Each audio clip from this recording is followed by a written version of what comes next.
welcome to my sewing channel. My name is Delilah and today is Friday, and so it's just kind of almost like trick-or-treating where you just go from one channel to another and see what they've all been up to. But instead of getting treats, you just get ideas.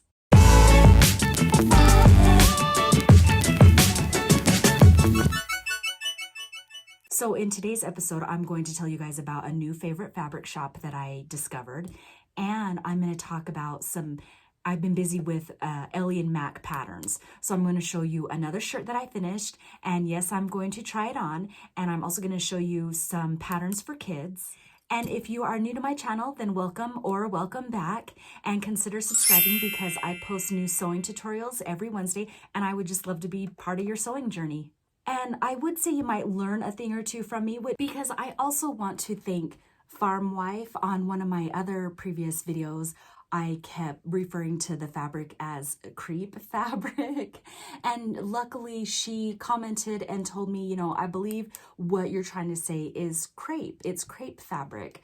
So, I mean, yeah, I kind of messed up. I don't know. I don't know everything, and I really do feel like a creep. I mean, I know that some of us, we have creepy fabric, but that was actually a crepe fabric. But now I know. Thank you, Farm Wife, for correcting me. Now I'm going to talk about some of the fabrics that I got in the mail, and I'm excited because I found this new fabric store online. It's called Elevated Fabrics.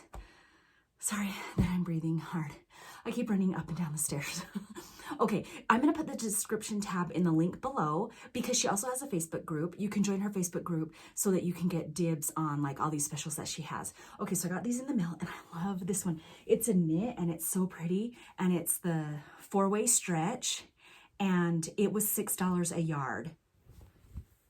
So I think I'm going to make my daughter a romper. I might make me a shirt. The sky's the limit.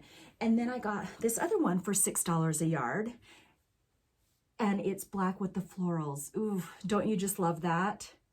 And so it's also the 4-way double brush poly knit, and I think I'm going to make my daughter another romper. I'm going to get busy. I'm going to make a full wardrobe. You can also make leggings out of these. These are good for leggings, leggings, shirts, rompers, shorts. Maybe I'll even make me a full-on outfit with this because I think it is so pretty.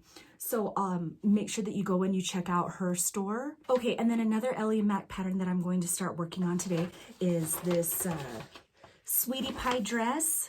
I'll show you a picture right there. Isn't that so cute? And I'm going to make it the short sleeve, but I love it because I can make it a tunic or a dress. I'm going to first make it as a tunic, and I've already cut it out of this pattern, and I just think it is a perfect introduction to spring summer. So I'm going to make that for her, and so I'm just kind of on a roll with these Ellie and Mac patterns. If there's any other patterns that you feel that I'm missing out on, leave those in the comments below too, because I'm really just getting introduced to knits and sewing apparels. One thing that I love about these patterns is just the pieces are so simple. So for the Sweetie Pie pattern, you cut out the front, the back, and then you've got your 2 sleeves and your binding, and then you're done. You don't have to insert an elastic. You don't need to insert a zipper. So it's just ideal for someone who doesn't have a lot of time. So here's the shirt. I made it out of the fabric that I got is from Hobby Lobby. And so it's just like this. This is the oversized tee.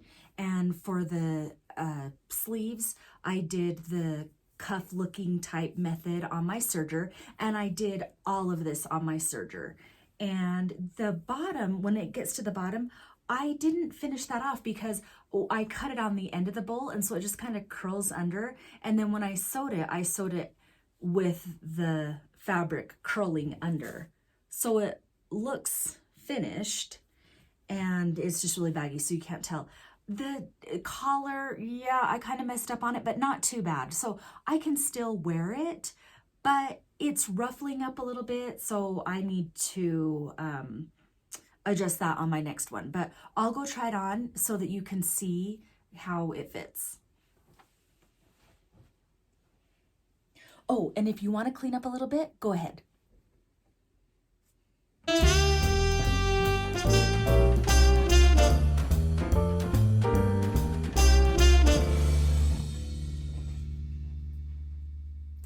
Sorry. Sorry about that. Okay, so this is what it looks like. And see how the collar, look, I'll show you a little bit more up close. Well, when I lay it down, I think it fits kind of too tight up against my neck. So, I mean, the sleeves, they're kind of long, but I mean, it is called an oversized tee. And I just did the cuff type style and the neckband. Yeah, that part is just kind of weird, but I may have cut the wrong line in the collar. I think it's kind of too close. Overall, it's okay. I feel like I will make one a little bit smaller next time. I don't know. I'm just going to try more because I really thought that the pattern was super easy. I got it done in less than 60 minutes. And so if you guys have a Ellie and Mac pattern that you like, then make sure you leave that in the description tab below. It's like really oversized, so I think I'll go with a size medium next time. Okay, so after seeing the shirt on the video, I decided to fix the collar once again. See, so now you can probably tell a difference. It's not so high up, but I don't know what's going on with the collar, but I made it flatter again because I cut the length a little bit longer. So I think that's a little bit better. Next time I will probably shorten the sleeves. I feel like I don't even need to add the extension sleeve on it because, you know, since it's the oversized tee, it cuts off right here. I could probably just bind that because I think if the sleeve was a little bit shorter, it wouldn't have such a boxy shape, but I don't know. I guess that's the style. I'll have to try another one. I'll show you some other patterns that I have my eye on. This adult everyday tee pattern is one that I have my eye on. It looks like the sleeve and the shirt is all one piece, so that should come together fairly quickly. And here's another one that I want to try as well. Oh, and I'm going to put the link in the descriptions tab down below because if you click on the Ellie and Mac link in my descriptions tab, you'll get $3 off your next pattern. I don't know how that even happened to me, but if you do that, then I'll also get $3 off my next pattern. So I'll just kind of be waiting. I really want to get that $3 off coupon. And if you do click on that link and you purchase, then let me know in the comments below so that we can celebrate our $3 off coupon together. It's the little things that make me happy. So about me, my name is Delilah and I am from Utah and I love my state. I love being outdoors. People come from all over the world to see our national parks. Like we have Zion's, Moab, Bryce Canyon. And so when I'm not sewing or working, I like to host hikes and I'll take women outdoors and we'll just go explore. Here's a few pictures. Okay, so how long have I been sewing? I've been sewing for probably about, I would say 14 years. But before that, I crocheted. And I started crocheting when I was 9, and then I started sewing like in my 30s. Well, no, I'm not going to give away my age, so I won't elaborate any further on that one. So what machines do I have? Well, my favorite is my Husqvarna Viking. I'll show you right there. And that one I bought, let's see, it was like 14 years ago, and I absolutely love it. Recently, I've been trying out the Baby Lock Soprano, but the stitches are not quite as pretty as they are on this machine right here. This is just a really solid machine, and it has never given me any problems at all. The other sewing machine that I have is my Baby Lock Serger. It's a 1034D and a good machine. My mother-in-law gifted that to me for Christmas a few years back, and I never thought that I needed a serger, but she was like, yeah, yep, you need a serger. And so I'm glad she believed in me because I have created so many things. I've used that machine so many times. It's a gift that just keeps on giving, literally. So who taught me how to sew? I would have to say a lot of it was self-taught, but also my mother-in-law, oh my gosh, she showed me how to do the quilting, like the free motion quilting, the straight line quilting. I never even knew about that until her. She helped me make my first official project was a quilting project, and it was a tree skirt. And she also showed me how to do that neat trick with the binding. And so she also has a long arm machine. So I'm very lucky and fortunate about that I can always go over there and use that whenever I want. Oh, and also I remember back when I started sewing, blogs were a big thing. And it's Amy's Creative. I'll find it and I'll put it, see, it's right there. And she taught so many techniques on quilting. And so I learned a lot from just watching that blog. And then, of course, YouTube. Do I prefer wovens or knits? And I would say I would prefer wovens. The fabrics are so beautiful, and I love making quilts and the surgical hats that I make and the car seat covers that I make. My favorite designers would be, I love the Rifle Paper Co. with their beautiful florals. I love Art Gallery Fabrics. I think Riley Blake fabrics are just so soft and beautiful. And the reason why I love all those fabrics that I just mentioned is because after you wash them, they just wash beautifully. The pigment in the color of them, sorry, I can go on and on and on, but after you wash them, it doesn't even look like they've been washed. It just is just beautiful fabric. The quality that they use, it can't even compare to fabric that you would get like at Joann's. And then the other question was, do I prefer big four patterns or indie patterns? And guess what, guys? I've never sewn using any of those. If you have one that you recommend, go ahead and leave them in the comments.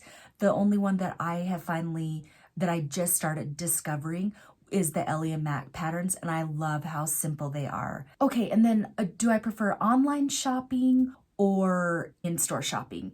And sure, I would love to do in-store shopping, but in my area, we don't have a lot of like quilting and fabric shops. We do have one quilting shop, but the people in there are rude. Like every time I've gone in there, and I'm talking over a matter of maybe like 10 years, they don't greet their customers, and it's a small shop. And I feel like that's odd. Like, isn't it weirder not to say hi to somebody when they walk in? I almost feel like they've been instructed not to greet their customers. Anyways, I only go in there maybe once a year if I'm in a bind, but I've found a lot of local fabric sellers, so I usually don't even have to go in there anymore. So basically, I do online shopping. Sorry, long story short. Online shopping. And then my favorite sewing task, I think, would be quilting part. So it's after you've got the back fabric, the quilting fabric, and then the quilt top, and then you just run it through your machine and you just get to watch that quilt just come alive with the textures of the stitches. And to me, that is just so gratifying because you've gone through all the steps up to that point, and just to see it come to life is just very exciting for me. Some advice that I would give a beginner sewer, you guys are gonna love this advice and you're probably gonna agree. Never try to sew when you're tired or hungry. I remember in the beginning, I don't have a lot of time to sew. A lot of times I, can sew at night. But at nighttime, I get so tired. And I used to do this. I would go in my sewing room at night, before bed, and I would try to sew something. I remember one time trying to sew Barbie clothes, but I was so tired and I couldn't figure it out. And it reminded me of when I was like 5 years old and I needed a nap, but I kept trying to draw a star and I was so frustrated, but it was because I was tired. So it just won't turn out. So if you're tired, do not try to figure out a pattern. Just go to bed and try it in the morning. Also, if you're hungry. So me, when I get hungry, I can't think clearly. And it is legit. Like I will really mess up. I'll screw up on something. I'll end up sewing like right side to the wrong side. Then you just have to unpick it. And then you're, mad at yourself. Don't sew when you're tired.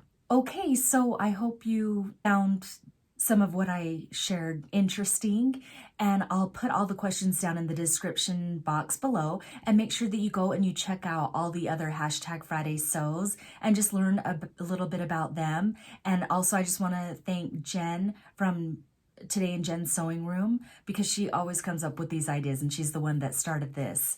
And so until next time, happy sewing.